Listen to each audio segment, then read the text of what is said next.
We come now to the 6th broadcast in our series of complete performances of the operas of Gilbert and Sullivan.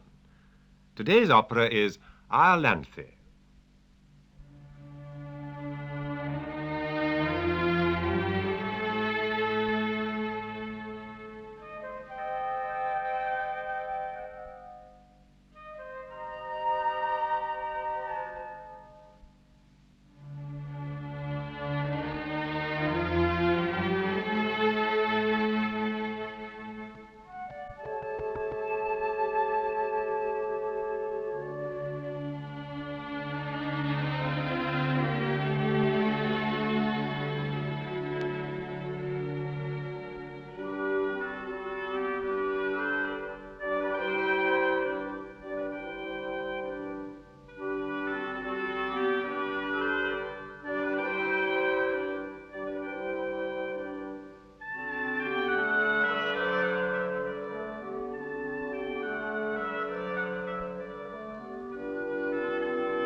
in an Arcadian landscape. On the banks of a stream, near a rustic bridge, the fairies hold their revels. But today, as we shall see, all is not well in fairyland.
It's all very well, but since our queen banished Iolanthe, fairy revels have not been what they were. Iolanthe was the life and soul of fairyland.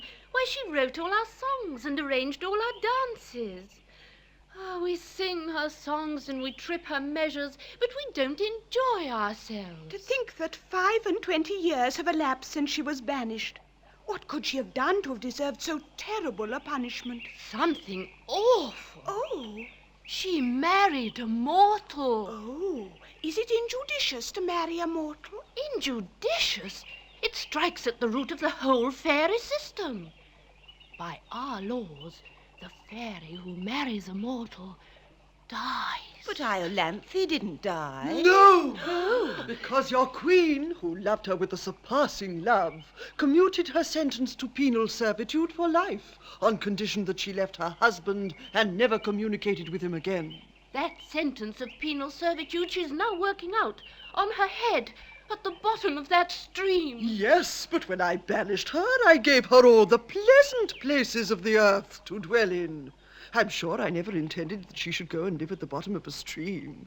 It makes me perfectly wretched to think of the discomfort she must have undergone. Think of the damp.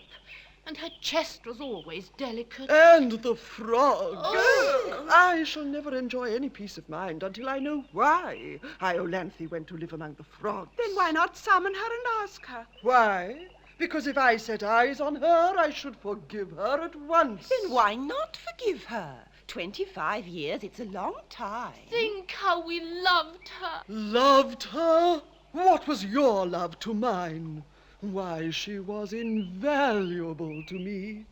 Who taught me to curl myself inside a buttercup? Iolanthe. Who taught me to swing upon a cobweb? Iolanthe. Who taught me to dive into a dewdrop, to nestle in a nutshell, to gamble upon gossamer? Iolanthe. She certainly did surprising things. Oh, give her back to us, great queen, for your sake, if not for ours. Oh, I should be strong, but I am weak. I should be marble, but I am clay. Her punishment has been heavier than I intended. I did not mean that she should live among the frogs and... Well, it shall be as you wish. It shall be as you wish.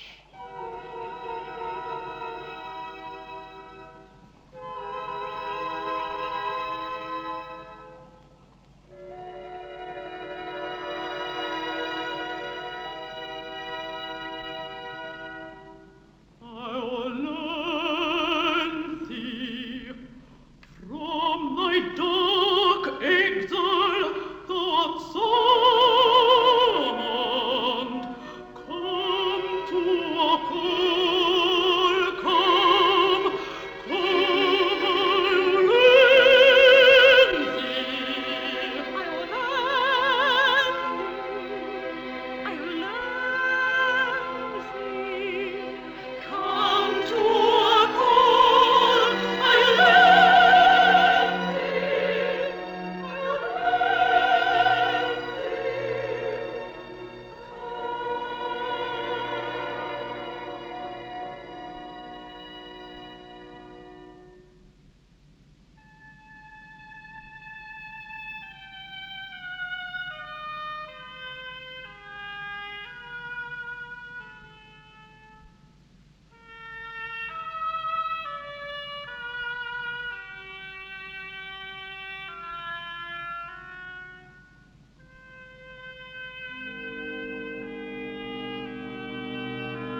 And now, tell me, with all the world to choose from, why on earth did you decide to live at the bottom of that stream?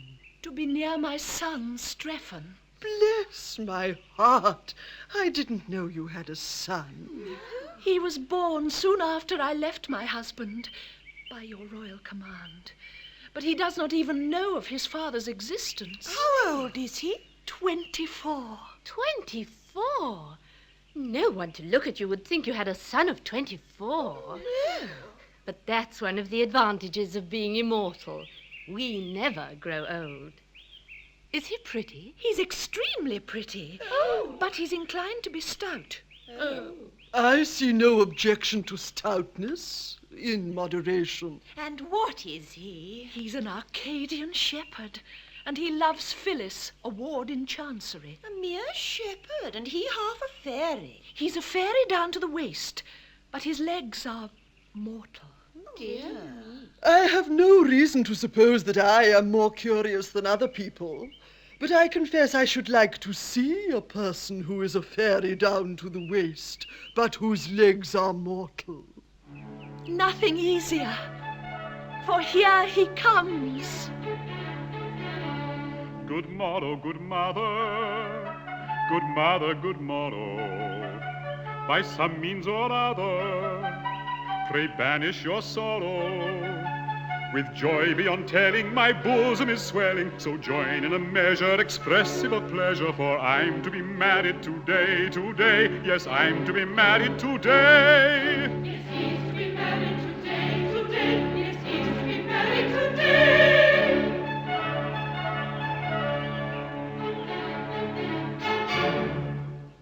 Then the Lord Chancellor has at last given his consent to your marriage with his beautiful ward, Phyllis. Not he, indeed.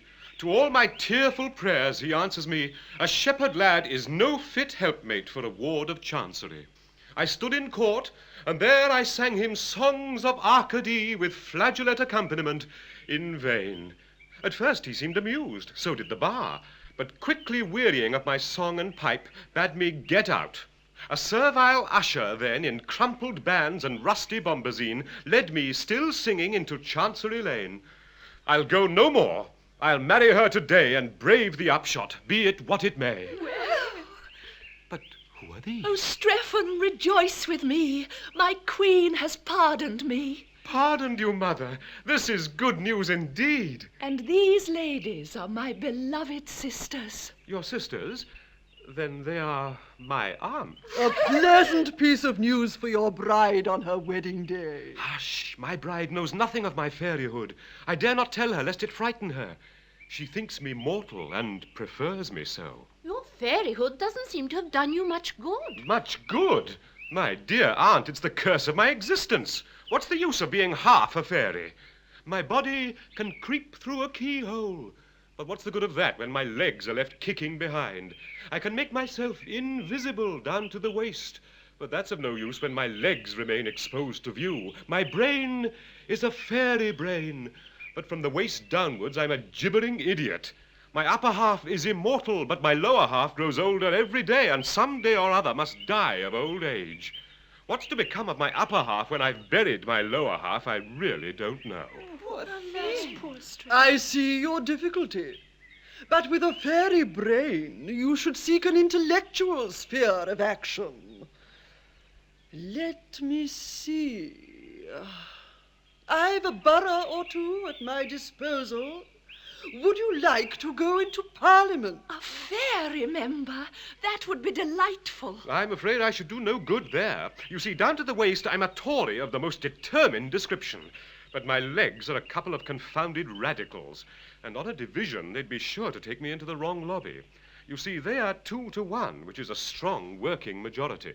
Oh, don't let that distress you. You shall be returned as a liberal conservative, and your legs shall be our peculiar care. I see your majesty does not do things by halves. No, we are fairies down to the feet. Fare thee well, attractive stranger. Fare thee well.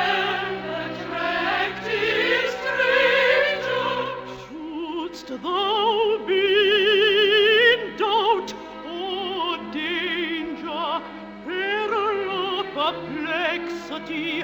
Call us and we'll come to thee. Aye, call us and we'll come to thee.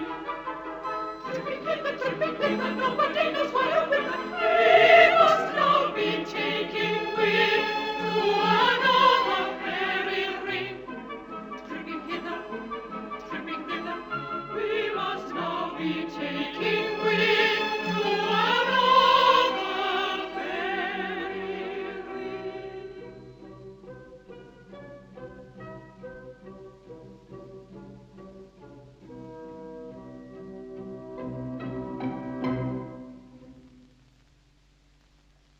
Strephon is alone, but not for long, for Phyllis, accompanying herself on the flageolet, comes to join him.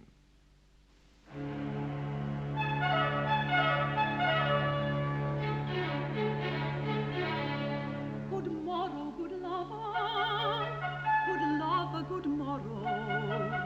I prithee discover, steal, purchase or borrow some means of concealing the care you are feeling, and join in a measure expressive of pleasure, for we're to be married today, today. Yes, we're to be married today. Yes, we're to be married today, today. Yes, we're to be married today.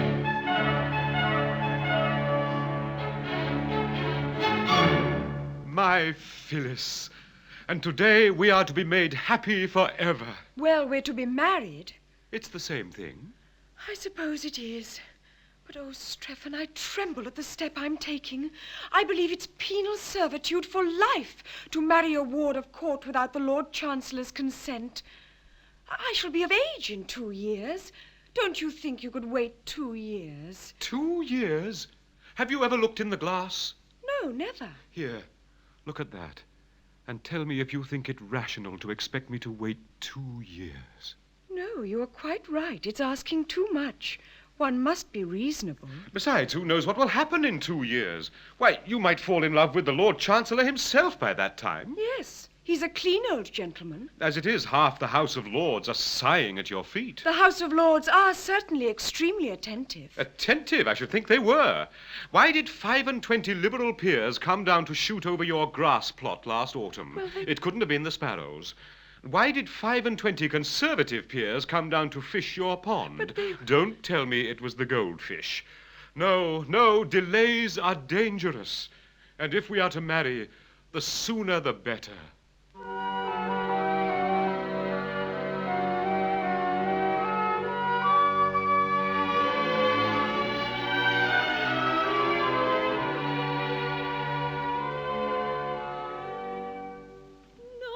Shall part us from each other, one in life and death are we, all in all to one another, I to thee and thou to me, all in all to one another, I to thee.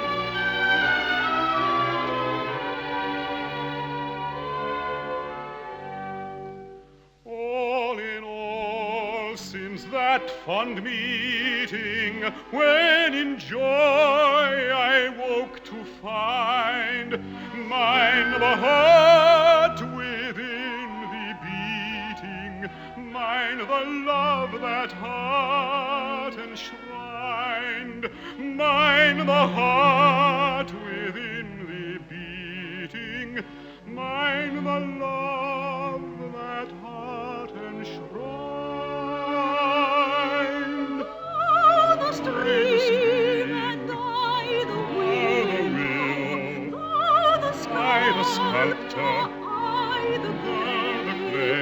by the ocean, by the billow, by the sunrise, by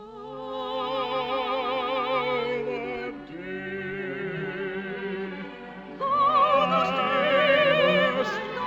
the willow, and by the scarlet, by the ocean, by the billow, by the sunrise,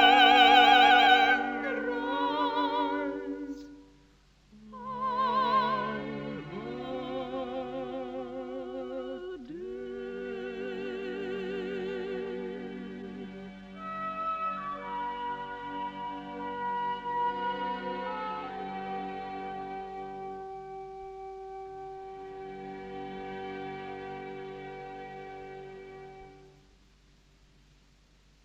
Our theme today is the conflict between Fairyland and the House of Lords.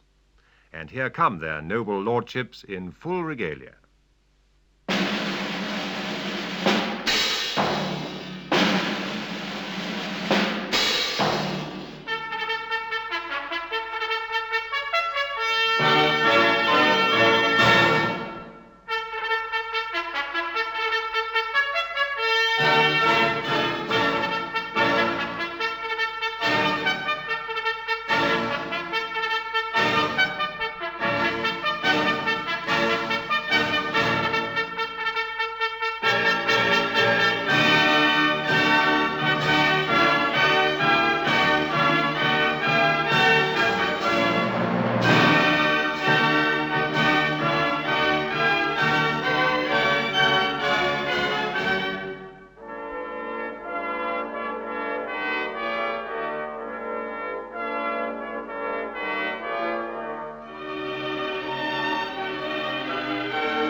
the true embodiment of everything that's excellent. It has no kind of fault or flaw, and I, my lords, embody the law.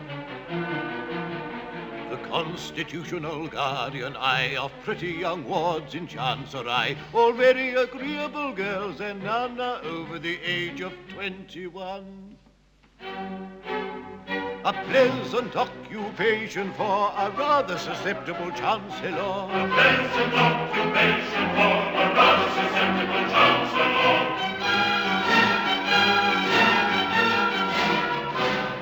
But though the compliment implied inflates me with legitimate pride, it nevertheless can't be denied that it has its inconvenient side. For I'm not so old and not so plain, and I'm quite prepared to marry again. But it'd be the deuce to pain the Lord if I fell in love with one of my wards.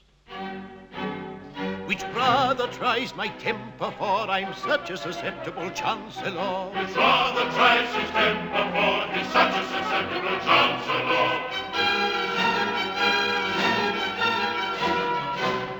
And everyone who'd marry a ward must come to me for my accord, and in my court I sit all day, giving agreeable girls away. With one for him, and one for he, and one for you, and one for ye, and one for thou, and one for thee, but never, oh never, one for me. Which is exasperating for a highly susceptible Chancellor. Which is exasperating for a highly susceptible Chancellor.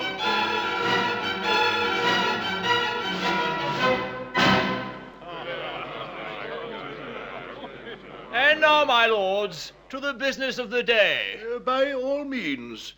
Phyllis, who is a ward of court, has so powerfully affected your lordships that you have appealed to me in a body to give her to whichever one of you she may think proper to select. And a noble lord has just gone to her cottage to request her immediate attendance. It would be idle to deny that I myself have the misfortune to be singularly attracted by this young person. My regard for her is rapidly undermining my constitution. 3 months ago, I was a stout man. I need say no more. If I could reconcile it with my duty, I should unhesitatingly award her to myself. For I can conscientiously say that I know no man who is so well fitted to render her exceptionally happy. But such an award would be open to misconstruction, and therefore at whatever personal inconvenience I waive my claim. My lord, I desire on the part of this house to express its sincere sympathy with your lordship's most painful position. I thank your lordships. The feelings of a Lord Chancellor who is in love with a ward of court are not to be envied. What is his position? Can he give his own consent to his own marriage with his own ward? Can he marry his own ward without his own consent? And if he marries his own ward without his own consent, can he commit himself a contempt of his own court? And if he commit himself a contempt of his own court, can he appear by counsel before himself to move for arrest of his own judgment? Ah, my lords, it is indeed painful to have to sit upon a woolsack which is stuffed with such thorns as these. My lords, I have much pleasure in announcing that I have succeeded in inducing the young person to present herself at the bar of this house.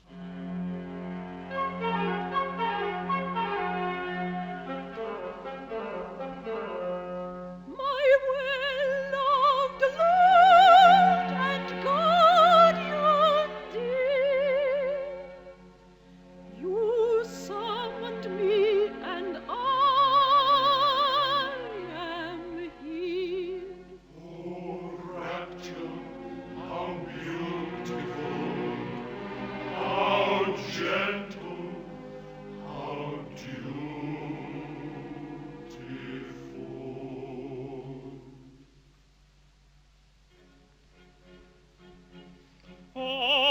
all the young ladies I know. This pretty young lady's the fairest, her lips have the rosiest show. Her eyes are the richest and rarest, her origin's lowly, it's true. But of birth and position I've plenty, I've grammar and spelling for 2, and blood and behaviour for 20. Her origin's lowly, it's true. I've grammar and spelling for 2, of birth and position I've plenty, with blood and behaviour for 20. Of birth and position I've plenty, with blood and behaviour for 20.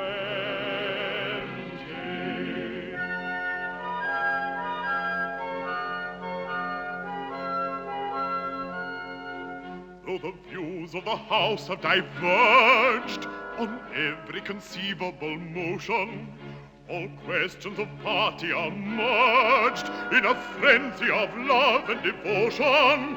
If you ask us distinctly to say what party we claim to belong to, we reply without doubt or delay, the party we're singing this song to. If you ask us distinctly to say, we reply without doubt or delay, the party we claim to belong to is the party we're singing this song to.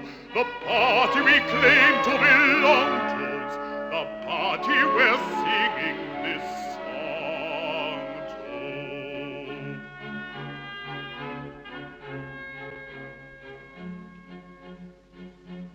I'm very much pained to refuse, but I'll stick to my pipes and my tables. I can spell all the words that I use, and my grammar's as good as my neighbours'. As for birth, I was born like the rest.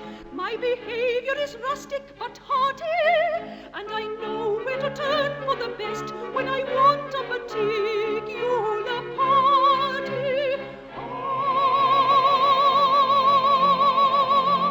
Though my station is none of the best, I suppose I was born like the rest. I know where to look for a party when I want a particular party. I know where to search for a party whenever I want a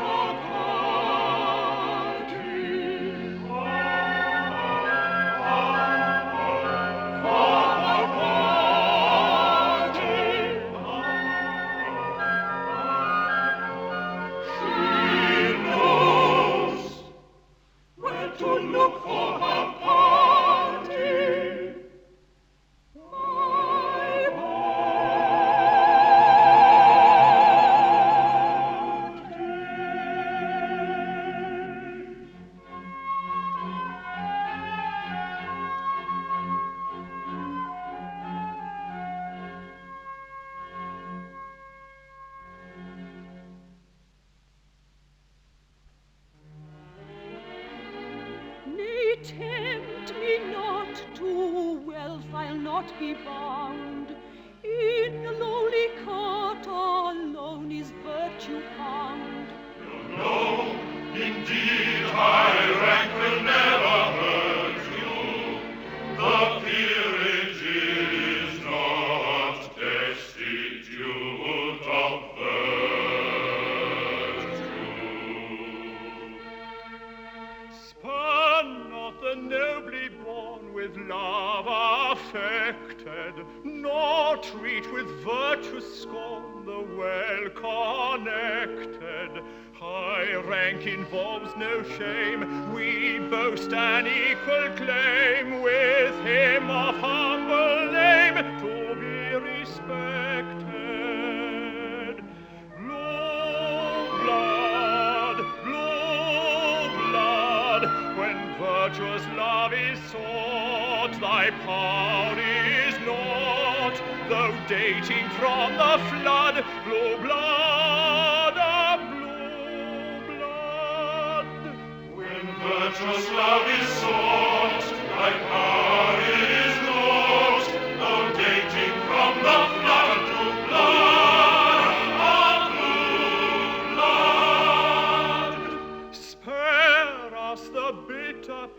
of stern denials, nor with low-born disdain augment our trials.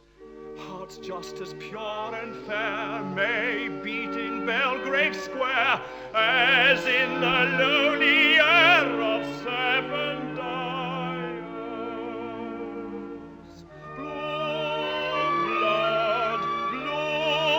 blood, of what availeth thou to serve us now? Though dating from the flood, blue blood, the blue blood. Of what availeth thou to serve us now? Though dating from the flood, blue blood.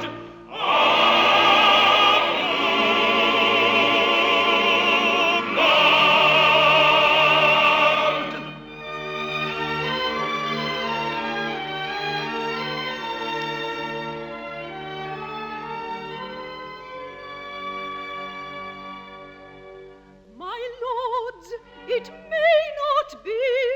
With grief my heart is riven. You waste your time on me. For my heart is given. Given. Yes, given.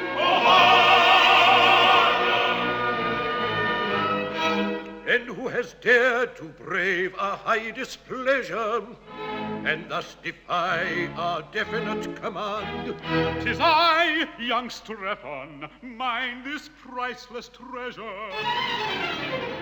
Against the world, I claim my darling's hand.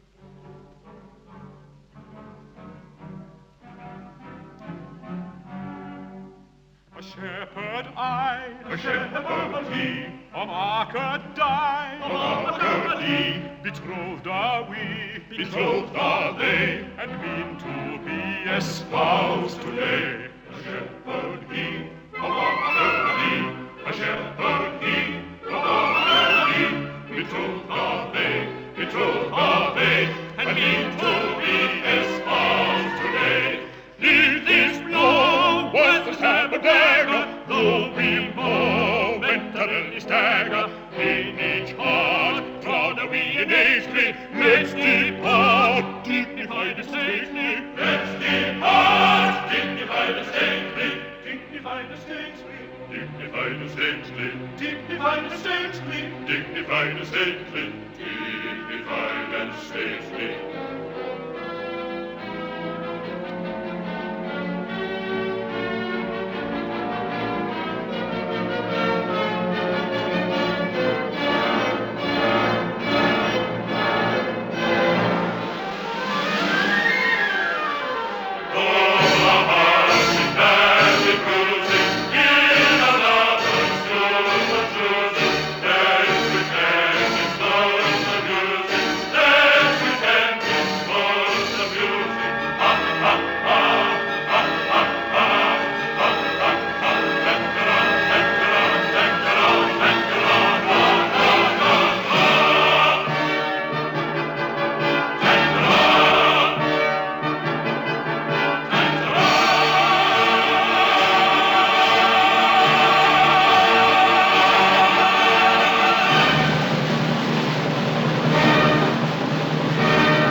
Sir, what excuse have you to offer for having disobeyed an order of the Court of Chancery? My lord, I know no courts of chancery.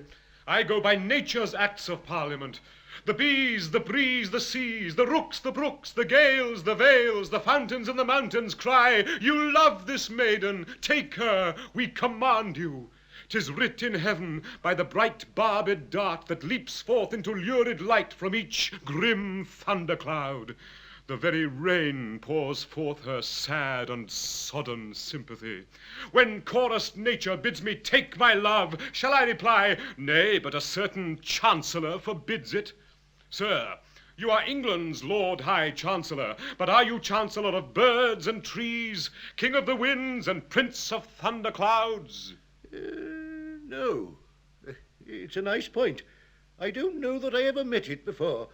But my difficulty is that at present there is no evidence before the court that chorus nature has interested herself in the matter. No evidence? You have my word for it. I tell you that she bade me take my love. But my good sir, you mustn't tell us what she told you. It's not evidence. Now, an affidavit from a thunderstorm, or a few words on oath from a heavy shower, would meet with all the attention they deserve. And have you the heart to apply the prosaic rules of evidence to a case which bubbles over with poetical emotion? Distinctly. I have always kept my duty strictly before my eyes, and it is to that fact that I owe my advancement to my present distinguished position.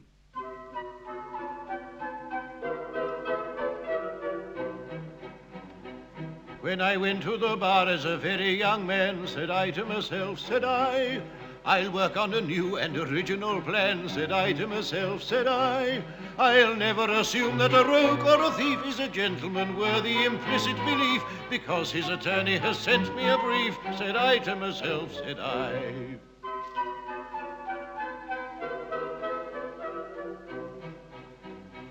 Ere I go into court, I will read my brief through, said I to myself, said I. And I'll never take work I'm unable to do, said I to myself, said I. My learned profession I'll never disgrace by taking a fee with a grin on my face when I haven't been there to attend to the case, said I to myself, said I.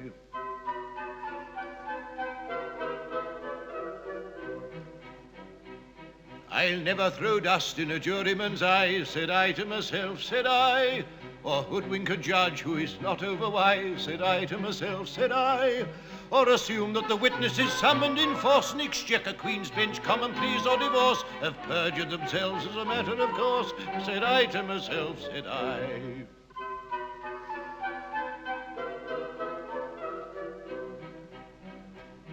In other professions in which men engage, said I to myself, said I, the army, the navy, the church, and the stage.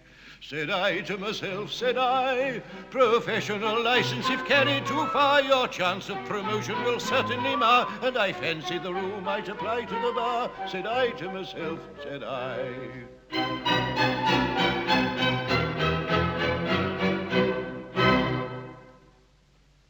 Oh, Phyllis, Phyllis, to be taken from you just as I was on the point of making you my own. Oh, it's too much. It's too much. My son in tears, and on his wedding day. My wedding day? Oh, Mother, weep with me, for the law has interposed between us, and the Lord Chancellor has separated us forever. The Lord Chancellor? Oh, if he did but know. If he did but know what? No matter. The Lord Chancellor has no power over you. Remember, you are half a fairy. You can defy him, down to the waist. Yes, but from the waist downwards he can commit me to prison for years. Of what avail is it that my body is free if my legs are working out 7 years' penal servitude? True, but take heart. Our Queen has promised you her special protection. I'll go to her and lay your peculiar case before her. My beloved mother, how can I repay the debt I owe you?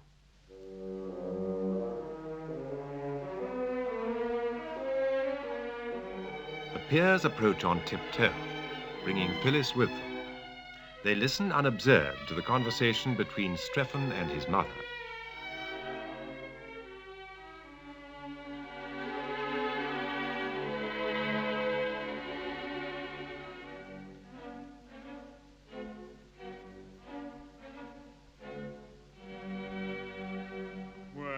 Darkly looms the day, and all is dull and grey. To chase the gloom away, on thee I'll call.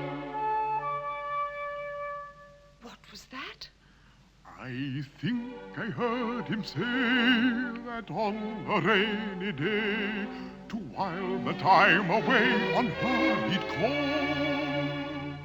We think we we heard him say that on a rainy day, to while the time away, on her he'd call.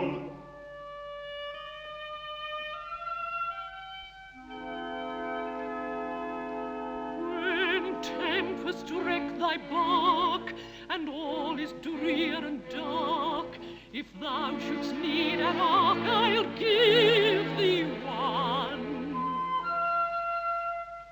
What was that? I heard the minx remark she'd meet him after dark inside St. James's Park and give him one.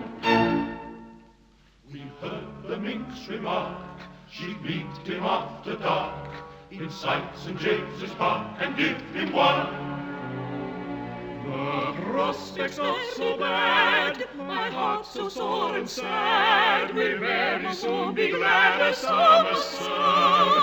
Oh, when the sky is dark and tempest wreck thy bark, if he should need an ark, she'll give thee one. Give thee one.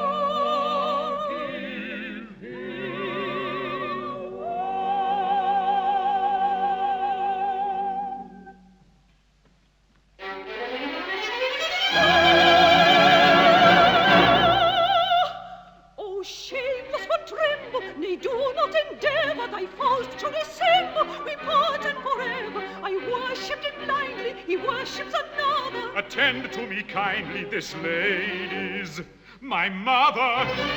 This lady's his what? This lady's my mother. This lady's his what? He says she's his mother.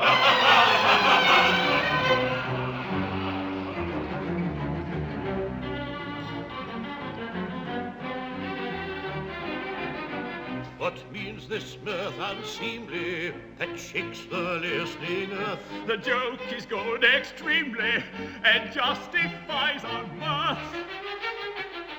This gentleman is seen with a maid of 17, a-digging of his dolce far niente. And wonders he'd achieve, for he asks us to believe she's his mother and he's nearly 25. Recollect yourself, I pray, and be careful what you say, as the ancient Romans said, festina lente.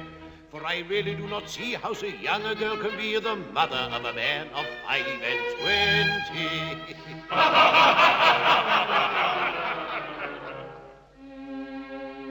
My lord, of evidence I have no dearth. She is, has been, my mother from my birth. In babyhood upon her lap I lay, with infant food she moistened my clay. Had she withheld the succor she supplied, by hunger quelled, your Strephon might have died. Had that refreshment been denied, indeed our Strephon might have died. Had that refreshment been denied, indeed our Strephon might have died. But as she's not his mother, it appears, why weep these hot, unnecessary tears? And by what laws should we so joyously rejoice because our Strephon did not die? Oh, rather let us pipe our eyes, because our Strephon did not die. That's very true, let's pipe our eye, because our Strephon did not die.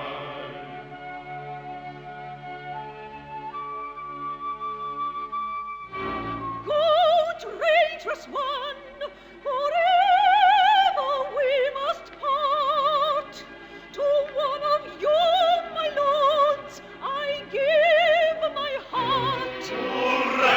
Hear me, Phyllis. Oh, rapture, ere you leave me. Not a word, you did deceive me. Hear me, Phyllis. You did deceive me. Not a word, you did deceive her. For riches and rank I do not long, their pleasures are false and vain. I gave up the love of a lordly throng for the love of a simple swain. But now that simple swain's untrue, with sorrowful heart I turn to you.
See my fortunes fade. No, no, no, no. Mighty protectress, hasten to my aid.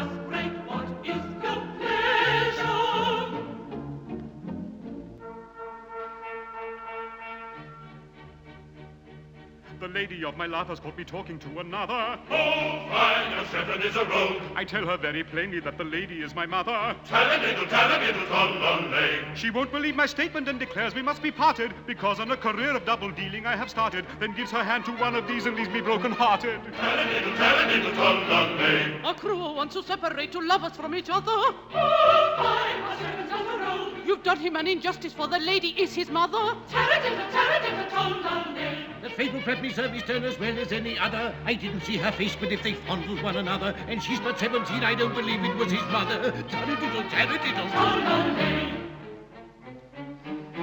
I have often had a use for a thoroughbred excuse of a sudden, which is English for repent.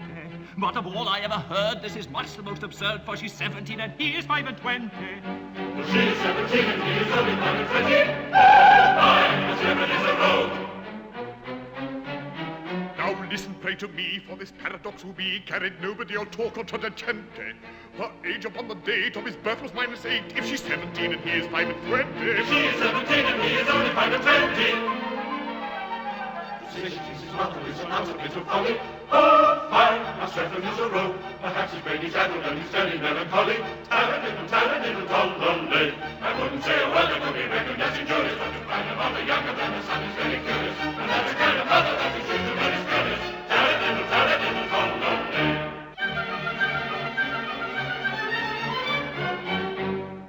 Go away, madam, I should say, madam, you display, madam, shocking taste. It is rude, madam, to intrude, madam, with your brood, madam, brazen-faced. You come here, madam, interfere, madam, with a peer, madam, I am one. You're aware, madam, what you dare, madam, so take care, madam, and be gone. Let us stay, madam, I shall say, madam, they display, madam, shocking taste. It is rude, madam, to allude, madam, to your brood, madam, brazen-faced. We don't fear, madam, any fear, madam, but my dear, madam, this is one. They will stare, madam, when aware, madam, what they dare, madam, what they've done.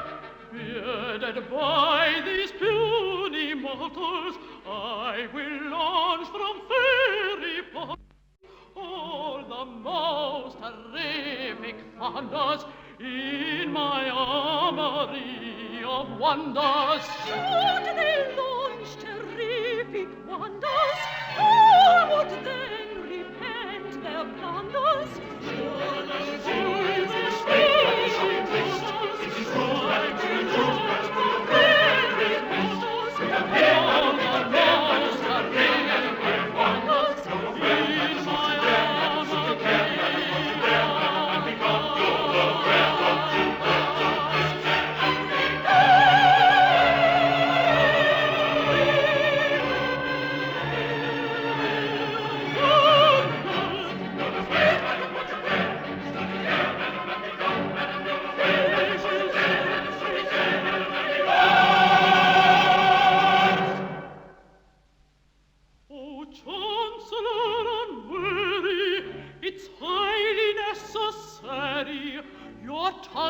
Teach respectful speech, your attitude to vary, your body not so airy, your manner arbitrary, are all to please when face to face with an influential fairy.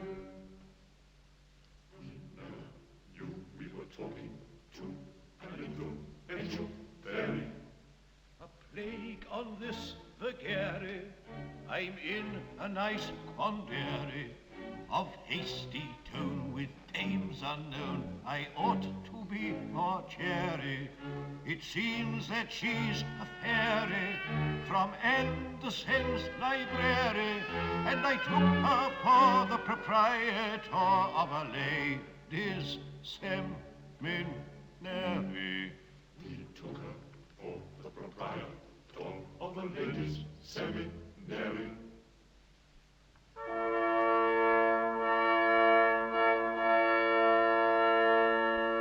When next your houses do assemble, you may tremble.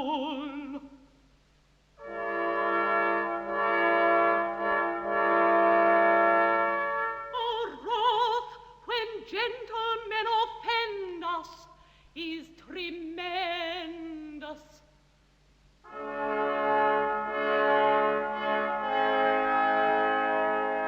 They meet who underrate a calling, doom appalling.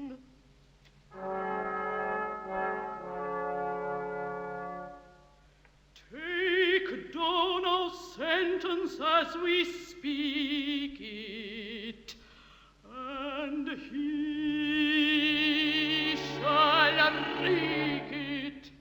Oh, spare us!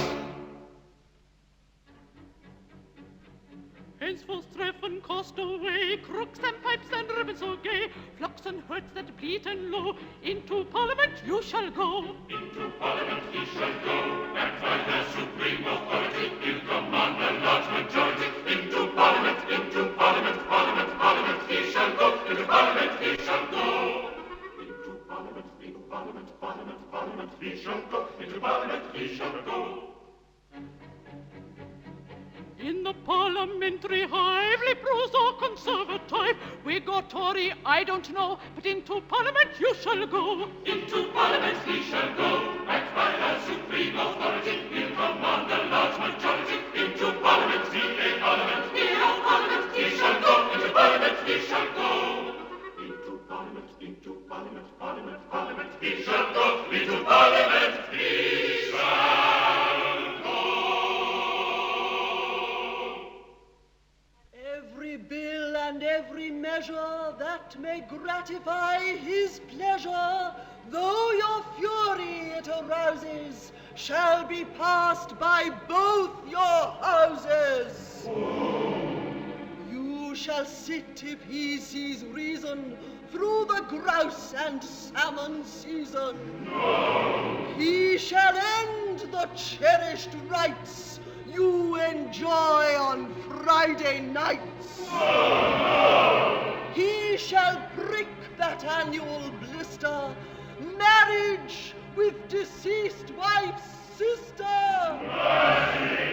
Titles shall ennoble then all the common councilmen. Peers shall teem in Christendom, and a duke's exalted station be attainable by competitive examination.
Distinction, let's be born, heard of vulgar plebs. Latin